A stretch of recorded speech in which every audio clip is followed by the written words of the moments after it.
Bulldozer कार्रवाई लंबे वक्त से सुर्खियों में है, जिस पर सुप्रीम कोर्ट में सुनवाई हुई। दरअसल उत्तर प्रदेश से शुरू हुआ बुलडोजर एक्शन देश के कई राज्यों में फैसला ऑन द स्पॉट का पर्याय बन चुका है। लेकिन बुलडोजर वॉर को मजहब का आधार बनाकर सुप्रीम कोर्ट में बुलडोजर पर ब्रेक लगाने की अपील की गई।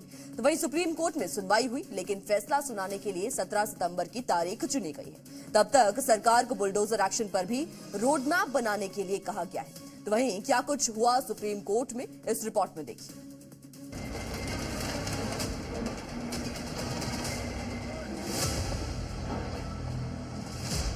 कोर्ट को भी लगता है कि कहीं ये जल्दबाजी में इन लोगों ने किया है, इसीलिए कोर्ट ने पूरे पैन इंडिया एक गाइडलाइन फ्रेम करने के लिए 17 तारीख को मैटर रखा है। अतिक्रमण करके बनाया गया है, नियमों का उल्लंघन करके बनाया गया है, तो निश्चित तौर पर उस अतिक्रमण को गिराया जाएगा।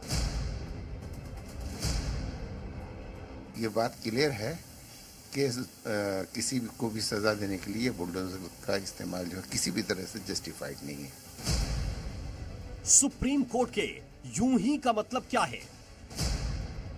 बुलडोजर कहां चलेगा, कहां नहीं चलेगा?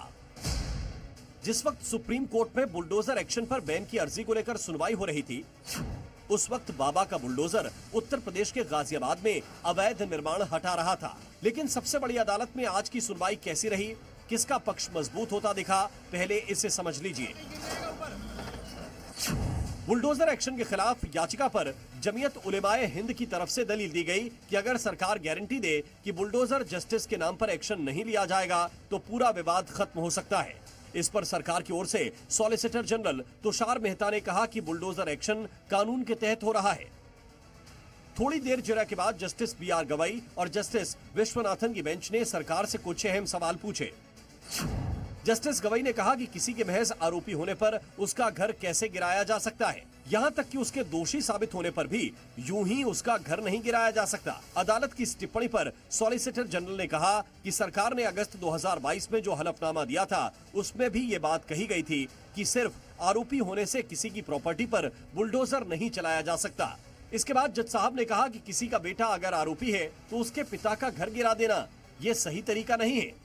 जिस पर सरकार की ओर से कहा गया कि किसी भी आरोपी का घर इसलिए नहीं गिराया गया क्योंकि उसने क्राइम किया, बल्कि इसलिए गिराया गया क्योंकि उसने अवैध कब्जा किया। जज साहब ने एक और टिप्पणी की, कहा सुप्रीम कोर्ट के पहले रुख के बावजूद सरकार के रुख में कोई बदलाव नहीं दिखता। सरकार की तरफ से सॉलिसिटर जनरल ने बताया बुलडोजर एक्शन कानून के तहत ही हो रहा है। म्यूनिसिपल कानून के उल्लंघन में ही बुलडोजर चलाए जा रहे हैं और अब तक जिन जगहों पर बुलडोजर एक्शन हुआ है वहां पहले ही नोटिस जारी किए गए थे। अब देखिए सुप्रीम कोर्ट की इस टिप्पणी को कौन किस तरह देख रहा है, हुक्मरानों और मुसलमानों के खेमे में क्या चल रहा है। जो कानून कहता है उसके मुताबिक हमारी सरकार को भी अमल करना चाहिए और सुप्रीम कोर्ट तो कानून को अपहोल्ड करती ही है। अब ये बात क्लियर है कि किसी को भी सजा देने के लिए बुलडोजर का इस्तेमाल जो है किसी भी तरह से जस्टिफाइड नहीं है। सुप्रीम कोर्ट ने यही बोला कि देश में बुलडोजर राज नहीं चल सकता, देश में कानून का राज चलता है, बुलडोजर का राज नहीं होता है। और किसी को या किसी सरकार को ये अधिकार नहीं है कि आपने किसी का FIR दर्ज की तो उसका घर तोड़ दो। किसी भी आरोप में या अपराध में वांछित होने पर किसी का मकान, दुकान या किसी प्रकार का कंस्ट्रक्शन बुलडोजर के द्वारा नहीं गिराया जाता। लेकिन अगर कोई मकान, दुकान या कोई निर्माण कार्य किसी अवैध स्थान पर है, अतिक्रमण करके बनाया गया है, नियमों का उल्लंघन करके बनाया गया है, तो निश्चित तौर पर उस अतिक्रमण को गिराया जाएगा। अदालत में आज की सुनवाई खास तौर पर उत्तर प्रदेश, मध्य प्रदेश और राजस्थान में हो रहे बुलडोजर एक्शन को लेकर थी। कोर्ट रूम में उदयपुर मर्डर केस से लेकर छतरपुर हाजी अली केस का भी जिक्र हुआ। जमीयत ने दावा किया कि बुलडोजर सिर्फ मुसलमानों को टारगेट करने के लिए चलाया जा रहा है, जिस पर सुप्रीम कोर्ट ने बुलडोजर एक्शन पर पूरे देश में गाइडलाइन जारी करने का भरोसा दिया।